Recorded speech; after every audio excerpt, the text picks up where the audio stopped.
अस्सलाम वालेकुम। आप एसएम के ग्राफिक्स यूट्यूब चैनल देख रहे हैं और मैं फैसल मसूद हूँ। आज की क्लास में हम जो टॉपिक सीखने वाले हैं वो बहुत ही इम्पॉर्टेंट है, क्योंकि ये ना सिर्फ आपकी फ़ोटोशॉप एडिटिंग में काम आने वाला है बल्कि इलस्ट्रेटर और वीडियो एडिटिंग में भी आपकी हेल्प करने वाला है। ये एक ऐसा टॉपिक है जिसको अक्सर नए स्टूडेंट्स सीखते हुए बहुत कंफ्यूज होते हैं। जी, आज हम सीखने वाले हैं ब्लेंडिंग मोड्स को। ये टॉपिक अक्सर स्टूडेंट्स के लिए बहुत कंफ्यूजिंग होता है, लेकिन अगर आप मेरी ये आज की वीडियो पूरी देखेंगे तो इंशाल्लाह आपका ये टॉपिक बिल्कुल क्लियर हो जाएगा। देखिए, टॉपिक थोड़ा सा लंबा था, इस वजह से मैंने वीडियो को 2 पार्ट्स में डिवाइड कर दिया है। तो दूसरे पार्ट का लिंक भी मैं आपको डिस्क्रिप्शन में दे दूंगा और ऊपर आई बटन में भी आपको मिल जाएगा। अब हम ये देखते हैं कि ब्लेंडिंग मोड्स असल में होते क्या हैं। देखें, जब 2 किस्म के पिक्सेल्स को हम एक दूसरे के ऊपर रख के मिक्स कर देते हैं या ब्लेंड कर देते हैं या मिला देते हैं आपस में, तो एक नया रिजल्ट या नया इफेक्ट मिल जाता है हमें। ब्लेंडिंग मोड्स में इस तरह से हम 2 किस्म के पिक्सेल्स को एक दूसरे के ऊपर रख के एक दूसरे के साथ मिक्स करते हैं, ब्लेंड करते हैं एक नया रिजल्ट हासिल करने के लिए। इसकी मिसाल बिल्कुल ऐसे है जैसे आपने पोस्टर कलर या वाटर कलर के भी यूज़ किए होंगे। अगर आप ब्रश के साथ एक कलर अप्लाई करते हैं पेपर पे या कैनवस पे, तो एक दूसरे कलर के ब्रश के साथ आप उसी के ऊपर ही अगर पेंट कर दें तो वो दोनों कलर्स आपस में मिक्स हो जाएंगे, ब्लेंड हो जाएंगे और एक नया कलर आपके सामने आ जाएगा। ब्लेंडिंग मोड्स भी बिल्कुल इसी तरह काम करते हैं। तो आए कंप्यूटर में फोटोशॉप पे चल के देखते हैं।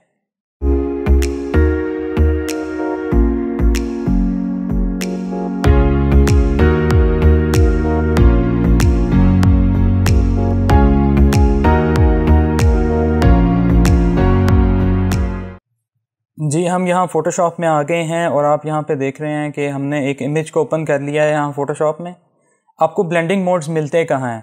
देखें, ब्लेंडिंग मोड्स आपको मिलते हैं आपके लेयर्स पैनल में। लेयर्स पैनल में आप यहाँ पे देख रहे हैं जहाँ पे आपको नॉर्मल लिखा हुआ नज़र आ रहा है।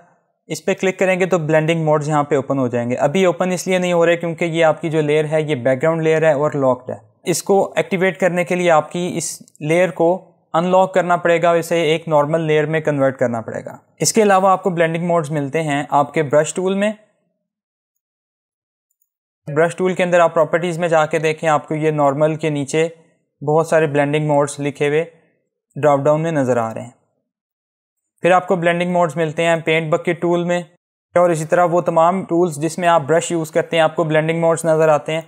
फिर हमें ब्लेंडिंग मोड्स नज़र आते हैं हमारे एफेक्ट्स में, लेयर स्टाइल्स में। उनको भी हम बाद में देखेंगे इंशाल्लाह। मैं यहाँ पे सबसे पहले क्या करता हूँ, इस लेयर को अनलॉक कर लेता हूँ।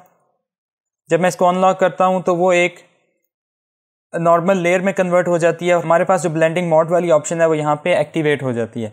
अब ये नॉर्मल पे जब हम क्लिक करते हैं तो एक ड्रॉप डाउन के अंदर हमारे पास यहाँ पे 27 ब्लेंडिंग मोड्स ओपन हो जाते हैं। अब यहाँ पे जो ब्लेंडिंग मोड्स हैं वो हमारे पास 27 आ रहे हैं, जबकि आपके पास ब्रश टूल है उसके अंदर आपको 2 एक्स्ट्रा ब्लेंडिंग मोड्स मिलते हैं। उनको भी हम डिस्कस करेंगे बाद में। अच्छा, सबसे पहले ये देख लेते हैं कि आपके लेयर्स के ऊपर ब्लेंडिंग मोड्स काम किस तरह करते हैं। देखें, ये जब ब्लेंडिंग मोड्स आप अप्लाई करते हैं तो एक लेयर को आप ऊपर रखते हैं और एक लेयर को नीचे रखते हैं। जो आपकी ऊपर वाली लेयर है वो आपकी ब्लेंडिंग लेयर कहलाती है और नीचे वाली जो लेयर है ये आपकी बेस लेयर कहलाती है। ठीक है, नीचे वाली लेयर चूंकि नीचे है इसलिए बेस लेयर है और ऊपर वाली लेयर को हम ब्लेंडिंग लेयर कहते हैं, जिसको हम नीचे वाली लेयर के साथ मर्ज करते हैं या मिक्स करते हैं।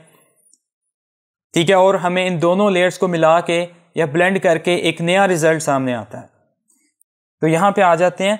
आपको समझाने के लिए मैंने एक इमेज यहाँ पे तैयार करके रखा हुआ है। इस इमेज को मैं ड्रैग करके ले आता हूँ अपने इस इमेज के ऊपर।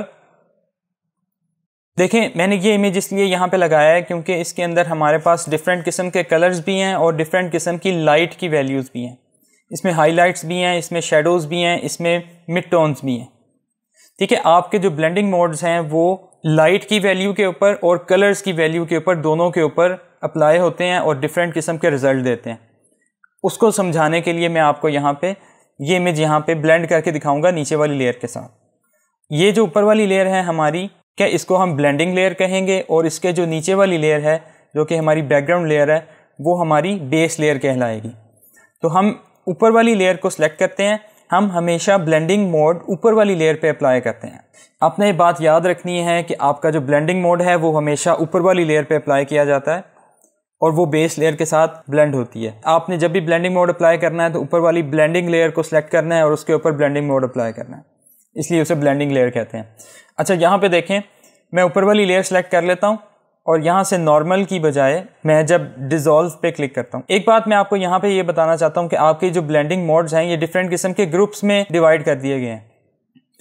सबसे पहले जो ऊपर आपका ये नॉर्मल वाला ग्रुप है, उसके नीचे आपको डार्कन वाला ग्रुप मिल रहा है, उसके नीचे लाइटन वाला ग्रुप है, फिर ओवरले है, फिर डिफरेंस है और फिर ह्यू सैचुरेशन है। जो ऊपर वाला ग्रुप है उसके अंदर नॉर्मल है और बाय डिफ़ॉल्ट आपका जो ब्लेंडिंग मोड है वो नॉर्मल ही रहता है। इन तमाम ग्रुप्स के अंदर जितने भी ब्लेंडिंग मोड्स हैं वो सब के सब तकरीबन एक तरह काम करते हैं, यानी कि अगर आप एक ग्रुप को समझ लें तो आपको उसके अंदर मौजूद तमाम ब्लेंडिंग मोड्स की समझ आ जाएगी। इस वीडियो में मैं आपको मेन डिफरेंस बता दूंगा इन ग्रुप्स का, और नेक्स्ट वीडियो में इंशाल्लाह हम एक एक ब्लेंडिंग मोड को अलग-अलग देखेंगे डिटेल से। तो यहाँ पे हम देख रहे हैं कि हमारे पास ये डार्कन वाला ग्रुप है, एक लाइटन वाला ग्रुप है, एक ओवरले का ग्रुप है, एक डिफरेंस का ग्रुप है और एक ह्यू सैचुरेशन का ग्रुप है। डार्कन वाला ग्रुप क्या करता है, जैसा कि इसके नाम से आपको समझ आ रही है कि वो इमेज को डार्क कर देगा, यानी कि उसके अंदर से जितनी भी हाईलाइट्स हैं उसको या तो ख़त्म कर देगा या बिल्कुल कम कर देगा। इसी तरह इसका बिल्कुल ऑपोजिट है इसके नीचे वाला ग्रुप, लाइटन वाला ग्रुप। लाइटन वाला ग्रुप क्या करेगा, वो डार्क पिक्सेल्स को या शेडोज को ख़त्म कर देगा या बहुत कम कर देगा। इसके नीचे वाला जो ग्रुप है आपका ओवरले का ग्रुप, वो इन दोनों ग्रुप्स के दरमियान है, ठीक है। ना तो वो बहुत ज़्यादा लाइट करेगा ना वो बहुत ज़्यादा डार्क करेगा, बल्कि उसके दरमियान में आपको रिजल्ट दे रहा होगा। जबकि उसके नीचे वाला जो डिफरेंस वाला ग्रुप है वो आपके कलर्स की वैल्यू को सब्ट्रैक्ट करके बताएगा या डिवाइड करके बताएगा। सबसे लास्ट वाला जो ग्रुप है वो लुमिनेंस की वैल्यू को या ह्यू सैचुरेशन या कलर की वैल्यू को चेंज करके आपको रिजल्ट देगा। तो यहाँ कंप्यूटर स्क्रीन पे चलते हैं, मैं आपको ज़रा मेन डिफरेंस बता देता हूँ ग्रुप्स का। सबसे पहला जो ग्रुप है वो हमारा नॉर्मल है। नॉर्मल के अंदर हम क्या करते हैं, नॉर्मल जहाँ पे जब अप्लाई करते हैं और इसकी ओपेसिटी यहाँ से कम करते हैं तो देखिए आपको वो इसकी ओपेसिटी कम कर रहा है और नीचे वाला भी इमेज आपको नज़र आ रहा है, और किस तरह से वो पिक्सेल्स को आपस में मर्ज करके आपको दिखा रहा है या ब्लेंड करके दिखा रहा है वो आपके सामने है। जितनी ओपेसिटी डाउन करेंगे उतना ही ये ऊपर वाली लेयर आपकी ट्रांसपेरेंट होती जाएगी। अब ज़रा इसके नीचे वाला ब्लेंडिंग मोड देखते हैं जो कि डिज़ोल्व है। जब आप डिज़ोल्व वाला ब्लेंडिंग मोड अप्लाई करते हैं तो 100% ओपेसिटी पे कोई भी चेंज नहीं नज़र आता। जब हम इसकी ओपेसिटी कम करना शुरू करते हैं तो देखें वो रैंडमली ऊपर वाली लेयर में से पिक्सेल्स को ट्रांसपेरेंट करना शुरू कर देगा और जगह जगह से पिक्सेल्स को ट्रांसपेरेंट करता रहेगा जैसे जैसे हम इसकी ओपेसिटी डाउन करते रहेंगे। देखें यहाँ पे ब्लेंडिंग मोड्स में से हर ग्रुप में से एक या दो ब्लेंडिंग मोड ही इंपॉर्टेंट होता है और हम वही अप्लाई कर रहे होते हैं। इसके बाद हमारा नीचे वाला ग्रुप आ जाता है डार्कन वाला। देखें जो डार्कन वाला ग्रुप है इसके अंदर हमारा जो सबसे इंपॉर्टेंट ब्लेंडिंग मोड है वो मल्टीप्लाई वाला ब्लेंडिंग मोड है। हम मल्टीप्लाई जब अप्लाई करते हैं तो वो क्या कर रहा है, देखें चूंकि ये डार्कन वाला ग्रुप है और ये इमेज को डार्क करेगा। डार्क करने से क्या मुराद है कि हाईलाइट्स को कम से कम करेगा या हाईलाइट्स को ट्रांसपेरेंट कर देगा, ठीक है। तो यहाँ पे आप इमेज में देखें जो आपका वाइट पार्ट होगा उसको वो बिल्कुल गायब कर देगा, जो आपका ब्लैक पार्ट होगा उसको वो वैसे ही छोड़ देगा, और जहाँ पे 50% ग्रे है उसे भी वो बेस लेयर के साथ डार्क करके या मल्टीप्लाई करके आपको रिजल्ट देगा। इसी तरह कलर्स की वैल्यू आप देख रहे हैं, उसने ऊपर वाली लेयर की कलर की वैल्यू को नीचे वाली लेयर की कलर की वैल्यू के साथ मल्टीप्लाई कर दिया है। ये बिल्कुल ऐसे ही है जैसे हम पोस्टर कलर या वाटर कलर करते हैं। एक कलर को जब हम पेंट कर लेते हैं और उसके ऊपर जब दूसरा कलर पेंट करते हैं तो वो दोनों कलर्स आपस में ब्लेंड हो जाते हैं, यानी कि वो आपस में मल्टीप्लाई हो रहे होते हैं।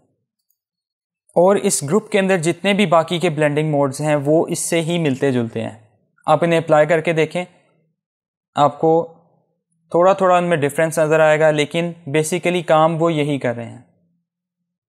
आपका जो नेक्स्ट ग्रुप है वो लाइटन वाला ग्रुप है और वो इस ग्रुप का बिल्कुल ऑपोजिट है, यानी कि उसके अंदर आपके जो लाइट वाले पार्ट्स हैं उसको वो एज इट इज़ छोड़ देगा और जो आपके डार्कर पार्ट्स हैं जो शेडोज़ हैं उनको वो गायब कर देगा या बिल्कुल ट्रांसपेरेंट कर देगा। तो यहाँ नीचे आते हैं, इस ग्रुप के अंदर आप मल्टीप्लाई का जो बिल्कुल ऑपोजिट ब्लेंडिंग मोड है वो स्क्रीन है। स्क्रीन ब्लेंडिंग मोड में आप देख रहे हैं कि जहाँ पे ब्लैक था उसने बिल्कुल उसको ट्रांसपेरेंट कर दिया और जहाँ पे वाइट था उसको एज इट इज़ छोड़ दिया, और जहाँ पे 50% ग्रे था वहाँ पे उसने लाइट कर दिया कलर्स को। इसी तरह कलर्स के अंदर आपको जो डिफरेंस नज़र आ रहा है वो आप यहाँ पे देख रहे हैं। इस ग्रुप के अंदर जितने भी ब्लेंडिंग मोड्स हैं वो बिल्कुल ऐसे ही काम कर रहे हैं आपको रिज़ल्ट जो मिल रहा है वो लाइट होके मिल रहा है। इसके बाद जो नेक्स्ट वाला हमारा जो ग्रुप है वो हमारा ओवरले वाला ग्रुप है। ओवरले के बारे में हमने ये बात की थी कि ओवरले के अंदर आपके जो 50% से डार्क वैल्यू वाला पार्ट है वो डार्क हो जाएगा, 50% से जो लाइट वैल्यू वाला पार्ट है यानी जो हाइलाइट्स हैं वो आपकी ब्राइट हो जाएंगी। हमारे पास जो 50% ग्रे वाला पार्ट है वो ट्रांसपेरेंट हो जाएगा, हाइलाइट्स ब्राइट हो जाएंगी, डार्क पार्ट मज़ीद डार्क हो जाएगा। तो उसको हम यहाँ पे देख रहे हैं। हमने जब सॉफ्ट लाइट अप्लाई किया, हमारे पास जहाँ पे ब्लैक था वो वाला पार्ट हमारा डार्क हो चुका है, जहाँ पे हमारे पास वाइट कलर था वो हमारा लाइट हो चुका है या ब्राइट हो चुका है, और जहाँ पे हमारा 50% ग्रे था वो बिल्कुल ट्रांसपेरेंट हो गया है और वहाँ पे कोई चेंज नहीं आया। इसके अलावा बाकी तमाम जितने भी ब्लेंडिंग मोड्स हैं इस ग्रुप के अंदर वो इसी से मिलते जुलते हैं। उनको आप अप्लाई करके देखें, इनकी डिटेल इंशाल्लाह हम नेक्स्ट वीडियो में देखेंगे। इसके बाद जो हमारे पास नेक्स्ट ग्रुप आ जाता है वो हमारा डिफरेंस वाला ग्रुप है। डिफरेंस वाले ग्रुप के अंदर वो कलर्स की वैल्यू को उठाता है और उन्हें सबट्रैक्ट कर देता है या डिवाइड कर देता है और कलर्स के डिफरेंस को निकाल के हमें रिजल्ट देता है। तो हम यहाँ पे देख रहे हैं कि हमारे पास जो डिफरेंस वाला ब्लेंडिंग मोड है, हाइलाइट्स की वैल्यू को उसने क्या कर दिया, माइनस कर दिया नीचे वाली लेयर से। ठीक है, यहाँ पे एक बात मैं आपको बता दूँ, असल में आपका जो फोटोशॉप है वो ब्लैक कलर को 0 कंसिडर कर रहा है यहाँ पे, और वाइट कलर को यहाँ पे 1 कंसिडर कर रहा है। तो 0 से क्या मुराद है कि कोई चेंज नहीं आएगा यानी कि ट्रांसपेरेंट आएगा, और 1 से क्या मुराद है कि आपका वो पूरे के पूरे कलर्स को इन्वर्स कर देगा। इसी तरह हमारे पास एक्सक्लूजन है। ठीक है, थोड़ा सा डिफरेंस आ रहा है लेकिन जो मेन चीज़ है, जो मेन उसका प्रिंसिपल है चेंज करने का, वो सेम है। इसी तरह सबट्रैक्ट है और फिर डिवाइड है। ठीक है, डिवाइड क्या कर रहा है, कलर्स की वैल्यू को, ब्लेंडिंग और बेस लेयर्स की कलर्स की वैल्यू को डिवाइड कर रहा है आपस में। हमें कुछ इस तरह का रिजल्ट मिल रहा है। लास्ट वाला जो हमारे पास ग्रुप आ जाता है वो ह्यू का ग्रुप आ जाता है। अब ह्यू से क्या मुराद है, ह्यू का मतलब होता है कलर। अब हमारे पास इमेज के अंदर कलर भी होता है, उसकी सैचुरेशन भी होती है और उसमें लाइट्स भी होती हैं जिसको लुमिनोसिटी कहते हैं। ये वाला जो ग्रुप है असल में इन तीनों के साथ प्ले कर रहा होता है।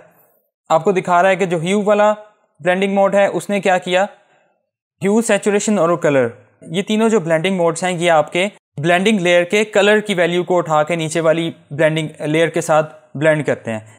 अब यहाँ पे ऊपर वाली लेयर में चूंकि हमारे पास ब्लैक एंड वाइट कलर्स थे तो उसने क्या किया, ऊपर वाली लेयर के ब्लैक एंड वाइट कलर्स को नीचे वाली लेयर के साथ ब्लेंड करके आपको ब्लैक एंड वाइट आउटपुट दिखाई। इसी तरह सैचुरेशन में भी हमारे पास चूंकि ब्लैक एंड वाइट है ऊपर वाली लेयर, इसलिए उसने रिजल्ट को ब्लैक एंड वाइट कर दिया।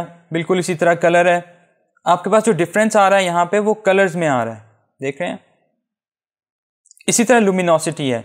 आपको एक और एग्जांपल देता हूँ मैं। मैंने यहाँ पे एक लोगो डाउनलोड करके रखा हुआ है। मैं इसको ड्रैग करके ले आता हूँ अपने इसी इमेज के ऊपर, यहाँ से कमिट कर देता हूँ। अब मैं इस लोगो को ब्लेंड करूँगा नीचे वाली बेस लेयर के साथ।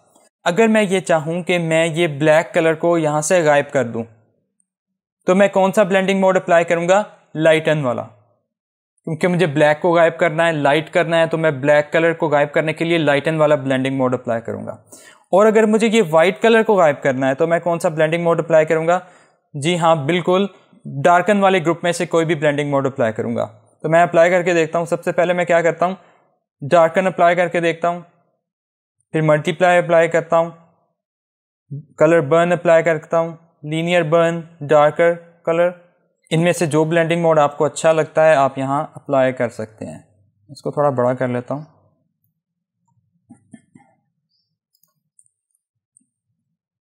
इसी तरह अगर मैं ये बाहर वाला जो आपका जो ब्लैक कलर है इसके साथ प्ले करना चाहूँ तो मैं लाइटन वाले ग्रुप को अप्लाई करके देखूँगा। देखिए, lighten, screen, colour dodge, linear, lighter colour, ये तमाम के तमाम आपके ब्लेंडिंग मोड्स एक ही तरह से काम कर रहे हैं। फिर आ जाता है हमारे पास ओवरले वाला ग्रुप। देखें, ओवरले की वैल्यू जो है वो दरमियान में आ रही है इन दोनों ग्रुप्स के।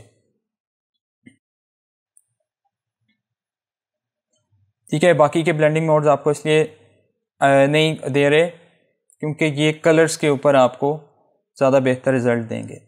इनको जब हम डिटेल से पढ़ेंगे तो आप कॉन्सेप्ट बिल्कुल क्लियर हो जाएगा इंशाल्लाह।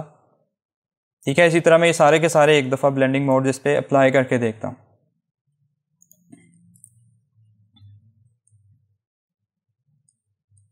अब मैं इसको हाइड करता हूँ, एक दूसरा इमेज यहाँ पे लेके आता हूँ। ये भी एक लोगो है, थोड़ा सा इसको बड़ा कर लेता हूँ। अब मैं ब्लेंडिंग मोड अप्लाई करके देखता हूँ। अगर मैं डार्कन वाला अप्लाई करूँगा तो वो क्या करेगा, लाइट वाले पार्ट को गायब कर देगा, ये ट्रांसपेरेंट कर देगा। और अगर मैं लाइटन वाला ग्रुप अप्लाई करूँगा तो वो डार्क वाले पार्ट को या शेडोज़ वाले पार्ट को क्या करेगा, गायब कर देगा। इसी तरह ओवरले है,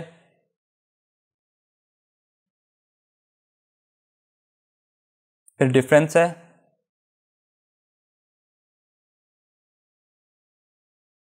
ठीक है। आप बिल्कुल यहाँ पे अप्लाई करके इसके साथ प्ले करके देख सकते हैं कि आपको कौन सा रिज़ल्ट अच्छा मिल रहा है।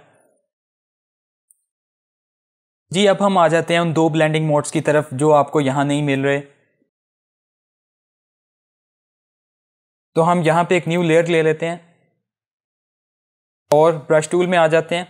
जब आप ब्रश टूल में आते हैं तो आप ब्लेंडिंग मोड्स में देखते हैं आपको नॉर्मल वाले ग्रुप में दो ब्लेंडिंग मोड्स मिलते हैं, बिहाइंड और क्लियर का।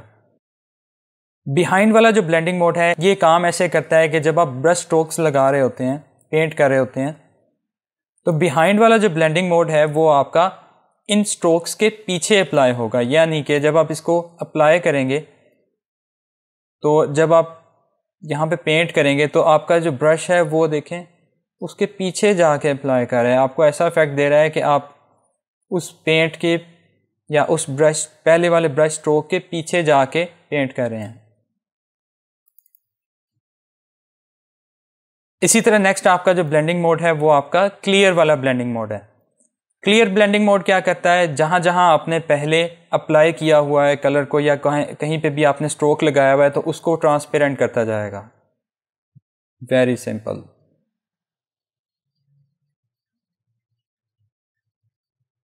ठीक है, क्लियर वाला ब्लेंडिंग मोड आपके स्ट्रोक्स को या पिक्सेल्स को ट्रांसपेरेंट करता जाएगा। That's it. जी तो हमारी ब्लेंडिंग मोड की क्लास 1 यहाँ पे कंप्लीट हो जाती है। होपफुली आपको ब्लेंडिंग मोड्स के बारे में कन्फ्यूजन जो थी वो आज दूर हो गई होगी। अगर आपका कोई भी क्वेश्चन है तो आप मुझे कमेंट में पूछ सकते हैं। और ब्लेंडिंग मोड्स के पार्ट 2 में मैं आपको ये बताऊंगा कि हर ब्लेंडिंग मोड असल में काम कैसे कर रहा होता है। तो आपसे नेक्स्ट वीडियो में मिलता हूँ, तब तक के लिए अल्लाह हाफ़िज़।